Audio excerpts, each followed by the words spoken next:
This video is sponsored by BetUS. Follow my pinned Twitter post and my Instagram story for more details and use promo code JOIN125 to start betting your favorite sports.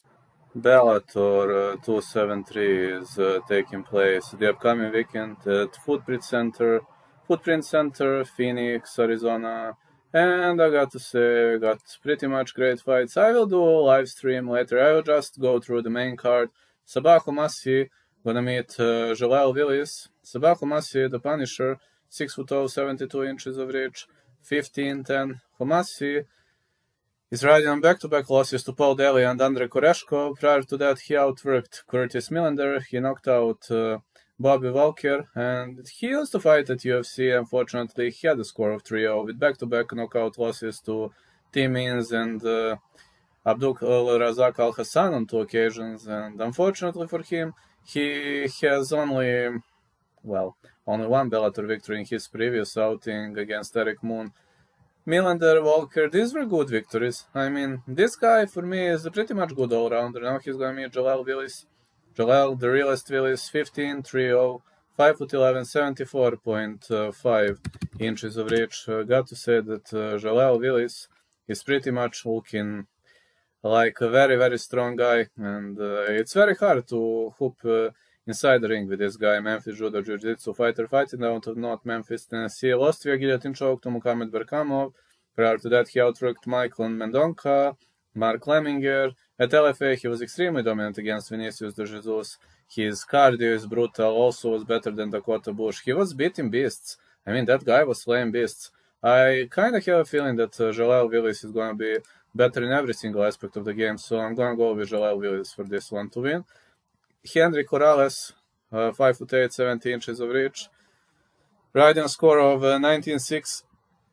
He's going to meet AIDEN Lee. AIDEN Lee 10-5-0, 6'0", 75 inches of reach. When it comes to Henry CORRALES, that guy is super unpredictable. Yeah, he's going to have a 5-inch of a reach disadvantage, but this guy knocked out Aaron Pico, and AIDEN Lee fighting out of Team Ryan Jade, BGG. AIDEN Lee outworked, he choked out Alexander Osetrov, lost to Aaron Pico via Anaconda choke. He was better than Jeremy Petley. Damian Frankiewicz lost to Saul Rogers. At Cage Warriors was having ups and downs, victories over Tom Burns, Paul McBain, and he lost to Dean Truman, Donovan Desmay. Pretty much great prospects with a great submission game. But against Henry CORRALES, it's pretty much hard to finish the fight via submission. He only lost to submission against Daniel Strauss, Patricio Pitbull, and Johnny Campbell, who are high-level submission athletes. He is not the guy who defends chokes amazingly, but it's easier to outwork him than to choke him out. This guy is always fighting until the last dying breath, and the former KOTC featherweight and bantamweight champ is so tricky, almost impossible to predict which way the fight is going to go with him. It really depends on which way and which version of him is going to appear. I have to say that for this fight, I predict fight starts round 3. Kind of hard for me to say. I'm gonna go with fight starts round 3. Now the next one, Benson Henderson gonna meet Islam MAMEDOV. Benson Henderson way behind his prime, 38 years of age, 5'9", 71 inches of reach. Taekwondo BJJ fighter, 28 wins, 11 losses, and this guy won bronze at World Jiu-Jitsu Championship, both gi and no gi. And I got to say that Benson Henderson is extremely skillful on the ground, but at Bellator, at UFC, he was having pretty much of a great career, and he was the former UFC lightweight champion. Nate Diaz, Gilbert Melendez, Frankie Edgar, so many great victories along the way. And in Bellator, he's having a good record, but at the moment, he's riding on a cold streak with 3 back-to-back losses to Michael Chandler, Jason Jackson, Brent Primus. He outworked Sadavad, Adam Piccolotti, Mouse Jury, was also better than Roger Huerta, barely lost to Patrick Pitbull. This guy can take a beating. I mean, he showed on many occasions that he can take a beating, but Islam MAMEDOV is a great up-and-coming prospect, 21-1, 32 years of age, 6'0", 73 inches of reach. Benson Henderson hits longer. I mean, he has longer strikes, so this kind of reach advantage won't mean anything. Islam MAMEDOV fighting out of Jersey City, Jersey. He was better than Brent Primus. At PFL, he competed against Elise Giroun. He was better than Yin Kang Bao. Fought to draw against Loic Rachkhabov. Defeated Thiago Tavares, Yuki Kawana, Nathan Schulte. This guy had great prospects, great career.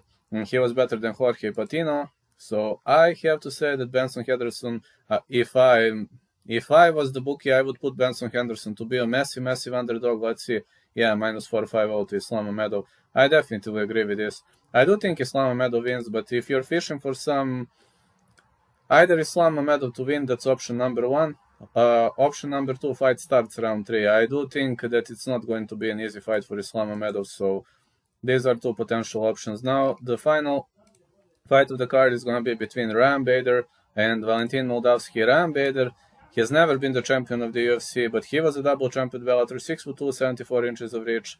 He is a great wrestler, the former NCAA Division 1, and at collegiate wrestling he was winning a lot of medals. And Ryan Bader won Bellator Heavyweight Grand Prix and the vacant Bellator Heavyweight World Championship. He won also Light Heavyweight Championship. Was better than Phil Davis, Linton Vassell, Muhammad Laval, Matt Mitrione, Fedor Emelianenko, Lyoto Machida, but he lost to Vadim Nenkov via head kick. No contest against Czech Congo. He was destroyed by Corey Anderson and lost his light heavyweight title at semi-final. He was eliminated to Corey Anderson, but Valentin Moldavsky is even bigger threat.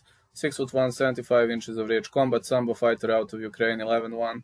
He was the world champion in combat sambo, and that means a lot. He was European champion. I'm telling you, this guy is a beast. This guy is a real slayer. Only lost once to Amir Ali Akbari at Rising. He outrode Carl Albrechtson, Simon Bachor. He was better than Carlson, Manutafa, Linton Vassell, Javier Ayala, Roy Nelson, Timothy Johnson, and he knocked out Ernest James. But this guy rarely goes for a KO. He will gladly maul you on the ground. He's extremely good wrestler, very much good defensive. Against Ryan Bader, I doubt he will try to drag the fight to the ground, considering the fact that Ryan Bader comes from wrestling.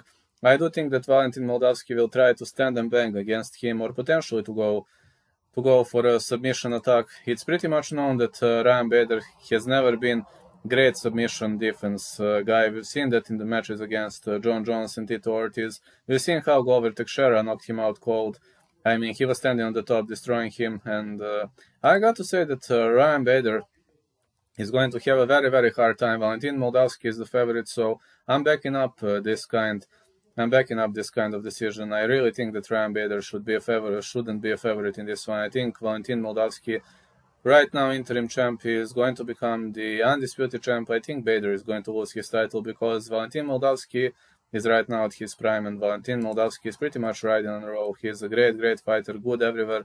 Combat Sambo is making you excellent in every aspect of the game, and when you're a Combat Sambo fighter, you learn everything a bit. I just think Bader has